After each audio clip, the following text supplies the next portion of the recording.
আর করা মানে লুপ্তরাজ করবে, ধ্বংস কাজ করবে, যা ইচ্ছা তাই করবে, তা তোমার সন্তানের জন্য হালাল করে দেবে। মুশরিক বা গেল তাই করল, যাওয়ার পরে মদিনার মাঝে হালাল করল, মদিনাবাসীরা ফিরে আসলো না। ইয়াজিদের নির্দেশনা অনুযায়ী মদিনাকে তাদের সন্তানের জন্য হালাল করে দেওয়া। লুপ্তরাজ করল মদিনা শরীফে, যে মুসলমানদের রক্তের রক্ত নিয়ে মদিনায় মুসলমানরা বলতে যে তারা পুরা আস্তাবল বানিয়েছিল না। ইমাম জোহরি বলেন ওই 3 দিনের মধ্যে তারা মদিনা শরীফের 700 সম্মানী ব্যক্তি আর 10,000 সাধারণ মানুষ তারা হত্যা করেছে। 1,000 মুসলিম রমণীকে অবৈধভাবে এই ইয়াজিদের বাহিনীরা হত্যা করেছিল। সকল না এসব ঘটনা হচ্ছে কোনো একটা আপনার কোনো দ্বিমত নাই। এই ঘটনার ফলে ফসলকে এটাকে হামলার ঘটনা বলা হয়। এরপরে মদিনা শরীফের ইজ্জত সম্মান লুটতরাজ করে তারা বাহির হয়ে গেল আব্দুল্লাহ ইবনে জুবাইর রাদিয়াল্লাহু তাআলা খুঁজে বের করার জন্য।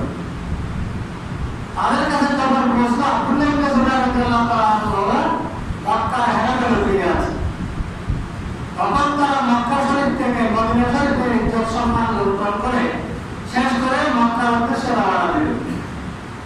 মক্কার উদ্দেশ্যে রওনা দেওয়ার পরে তারপরে তারা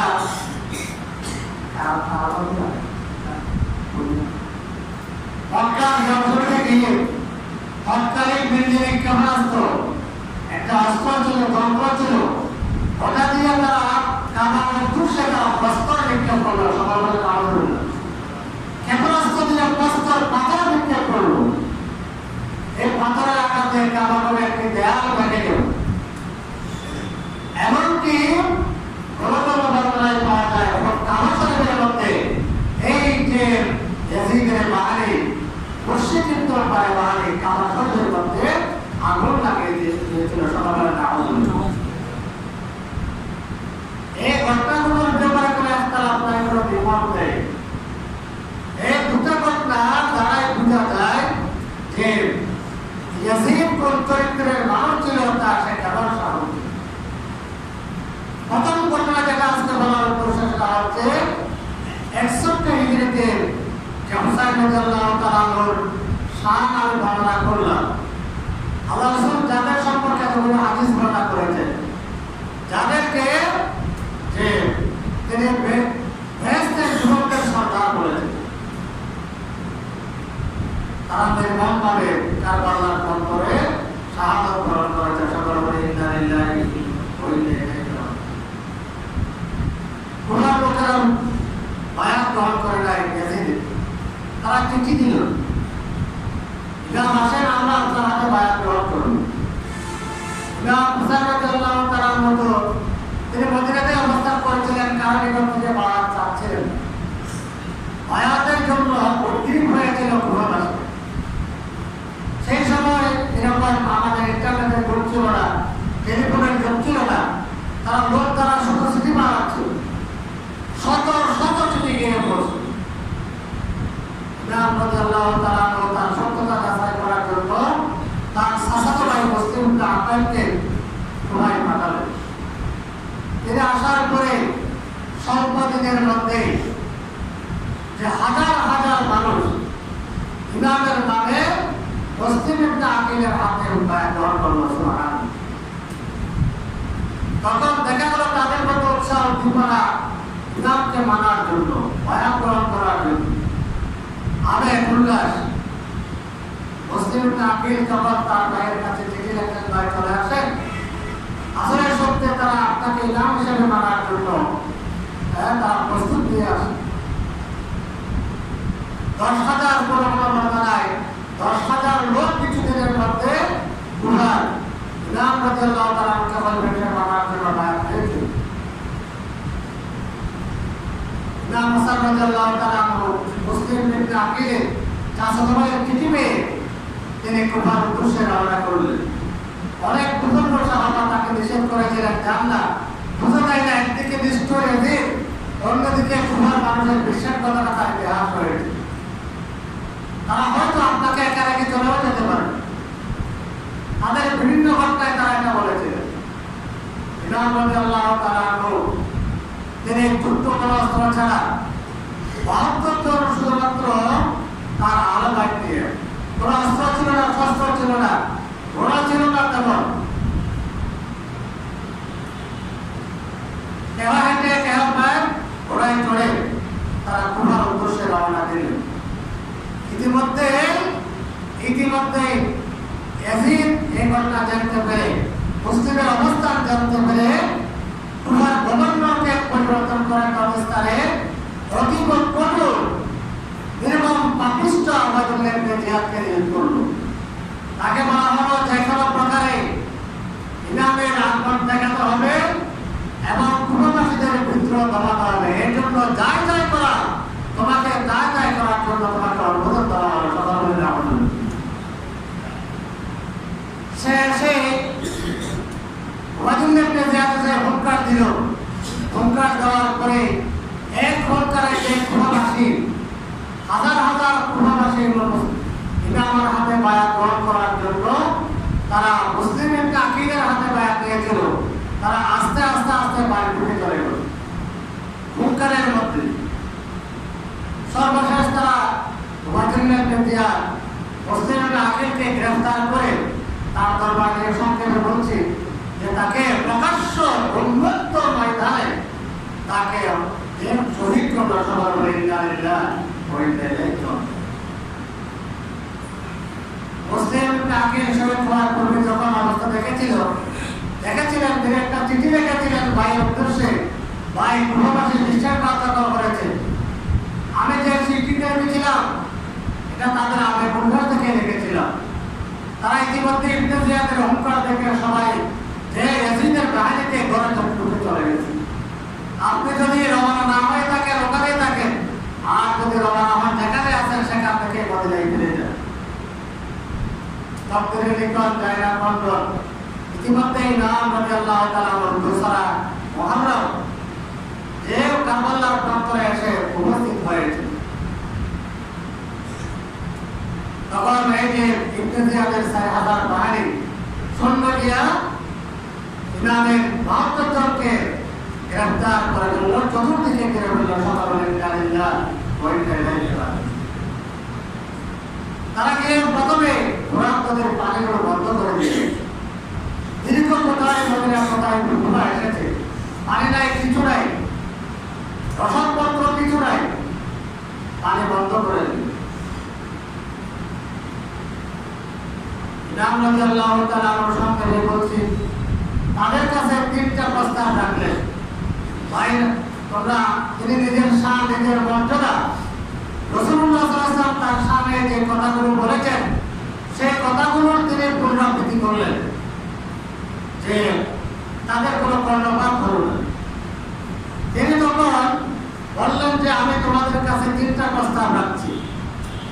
তোমাদের কাছে আমি 3টা প্রস্তাব রাখছি। একটা প্রস্তাব হলো, এখন আমার কাছে কোনো সৈন্য সামর্থ্য নেই, কোনো অস্ত্র শস্ত্র নাই, তেমন কোনো ঘোড়া নেই, যুদ্ধ করার মতো কোনো লোক নাই, নারী সুরক্ষিত। আমি যুদ্ধ করার জন্য আসেনি, আমাকে কুফার লোকেরা দাওয়াত দিয়েছে, এসেছি, আমি সর্বমোদিত হয়ে এসেছি। আমি 3টা প্রস্তাব দিচ্ছি তোমাদেরকে। একটা হচ্ছে আমি যেখান থেকে এসেছি সেখান থেকে ফিরে যাবো, আমাকে এখান থেকে মদিনা শরীফ ফিরে যাওয়ার সুযোগ দেওয়া হবে। তারা বলল যে না, এটা গ্রহণযোগ্য হবে না। দ্বিতীয় প্রস্তাব হলো তিনি দিলেন যে ঠিক আছে, আমাকে কোনো মুসলিম রাষ্ট্রের একটা সীমান্ত দিয়া অন্য কোনো দেশে চলে যাওয়ার সুযোগ দেওয়া হবে। আমি ইরাক পুরো ত্যাগ করে আরেকটা দেশে চলে যাবো, মদিনায়ও যাবো না, আরেকটা মুসলিম দেশে চলে যাবো, সেই সুযোগটা আমাকে দেওয়া হবে। বলা হচ্ছে একাও দেওয়া হবে। তারপর বলা হচ্ছে ঠিক আছে, তৃতীয় প্রস্তাব তিনি বলছেন যে আমাকে তাহলে ইয়াজিদের সরাসরি ইয়াজিদের দরবারে তার সামনে যাওয়ার সুযোগ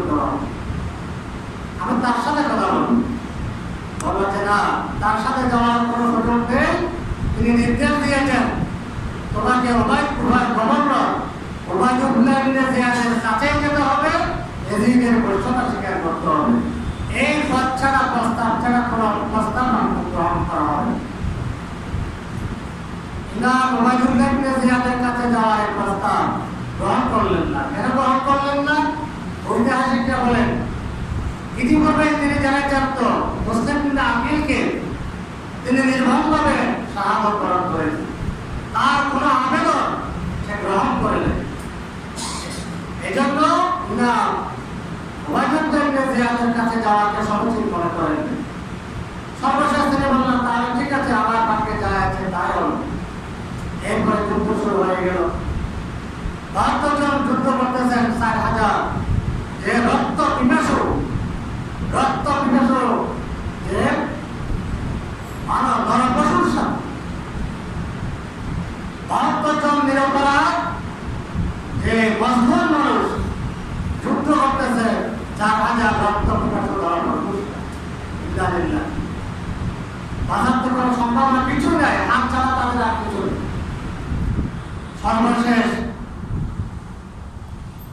সর্বশেষ ৭২ জনের প্রায় সময় শেষ। এখন আছে শুধুমাত্র হযরত ইমাম হোসেন রাদিয়াল্লাহু তাআলা।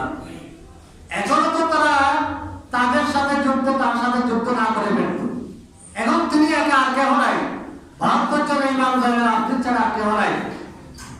এখন একা একজন লোক, ৪,০০০ লোক, এতগুলো লোককে যুদ্ধ করার কি প্রয়োজন আছে? তাদের প্রতি যদি ইমামের প্রতি তাদের আন্তরিক আক্রোশ আহলে বাইতের প্রতি, ইমামের প্রতি না থাকতো, তাহলে তো তাকে বন্দী করেও নিয়ে যেতে পারত। বন্দী না করে তারা চরমভাবে তার উপর আঘাত করলো। ইন্না লিল্লাহ। একে আঘাতে তিনি মাটিতে পড়ে গেলেন। মাটিতে পড়ে যাওয়ার সাথে সাথে কুরাঙ্গার শিকার তার শরীর থেকে বিসর্জিত করা হচ্ছে। ইন্না লিল্লাহ। শুধু তাই নয়, ঐতিহাসিকরা রেখেছেন ইবনে কাসির আল-বাদাইয়া আল-বাহার একটা বিস্তার রেখেছেন, তার এই ভিতর দেহের উপর ইবনে জিয়াদের বাহিনী এদিক সেদিক ঘোড়াকে চালানো হয়। এরপরে ৭২ জন এই সাহাব যারা শহীদ হলো, তাদের সকলের মস্তক প্রদান বিতর্কিত করে এরপরে ইবনে জিয়াদের কাছে দিয়েছে। ইবনে জিয়াদের কাছে নেওয়ার পর কত বড় যে জালিম এই মসজিদের ভিড় করে, সেই কুমার মসজিদের মধ্যে গিয়ে সে ভাষণ দিচ্ছে তার সমর্থকদের উদ্দেশ্যে। আলহামদুলিল্লাহিল্লাযী আতা আল হাক্কা ওয়া আহলা ওয়া নাসারা আমিরুল মুমিনিন ইয়াজিদা ওয়া হিজবা ওয়া কাতালা আল কাযাবিনা ইবনুল কাযাবিনা ওয়া সাইয়্যিদা আলী ওয়া শিয়া। তিনি আল্লাহ বর্ণনা করছেন যে আল্লাহ ইয়াজিদের বাহিনীকে বিজয় দান করে দেন। সুবহানাল্লাহ। জুমার মসজিদে জুমার খুতবা করতেছে, এই মিম্বরে দাঁড়িয়ে এখানে দাঁড়িয়ে আমরা কথা বলছিলেন। এরপরে সমস্ত মস্তক মোবারকগুলো ইয়াজিদের ঘোড়ার মধ্যে পাঠানো হলো।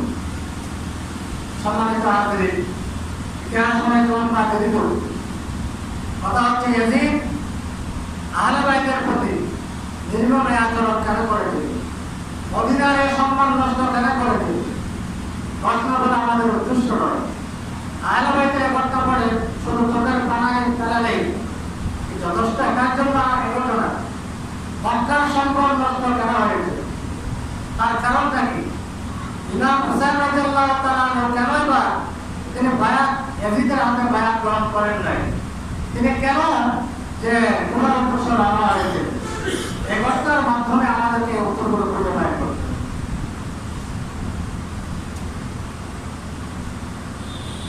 শুরুতেই বলেছি ইয়াজিদের ক্ষমতা গ্রহণ অবৈধ ছিল। রাসূলুল্লাহর কলিজার টুকরা আব্দুল্লাহ ইবনে জুবাইর কত সাহাবারা মেনে নিতে পারেন নাই। যদি মেনে নিত কিয়ামত পর্যন্ত, তাহলে একটা দৃষ্টান্ত হয়ে যেত জালেমের জুলুম মেনে নেওয়া এটা গুনাহের কাজ, অবৈধ শাসন মেনে নেওয়া এটা গুনাহের কাজ না। হোসেন রাদিয়াল্লাহু তাআলা মেনে নিয়েছে, আমরা কেন মানতে পারব? এটা দৃষ্টান্ত হয় না।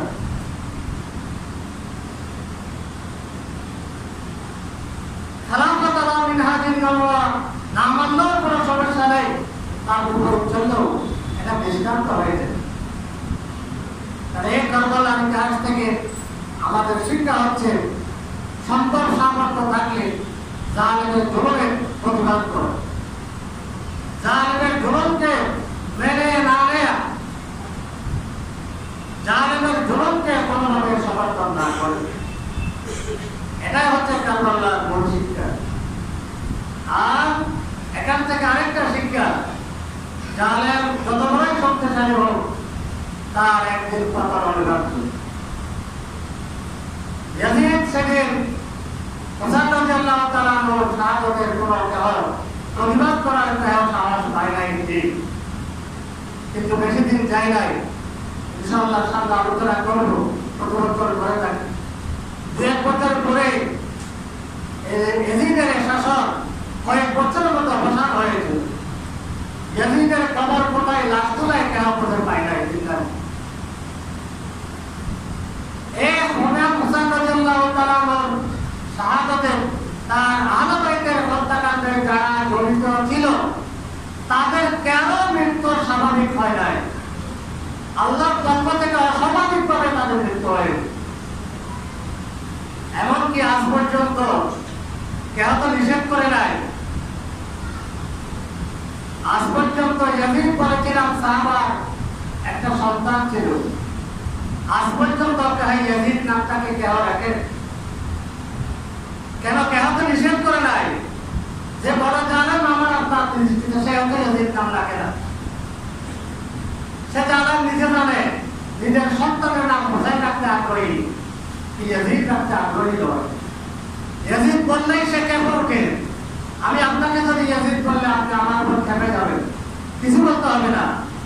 আপনাকে যদি ফেরাউন বলে আপনি খেপে যাবেন, আপনাকে নমরুদ করলে আপনি আমার উপর খেপে যাবেন, আপনাকে মির্জাফর করলে আপনি খেপে যাবেন। অথচ আমি তো কিছু বলি নাই, এগুলো তো সব মানুষের নাম। কেন? তারা বুঝে যায় বন্ধু আল্লাহর কাছে প্রিয়, বান্দার কাছে প্রিয় মাহবুবকে আমার পর্যন্ত আলহামদুলিল্লাহ।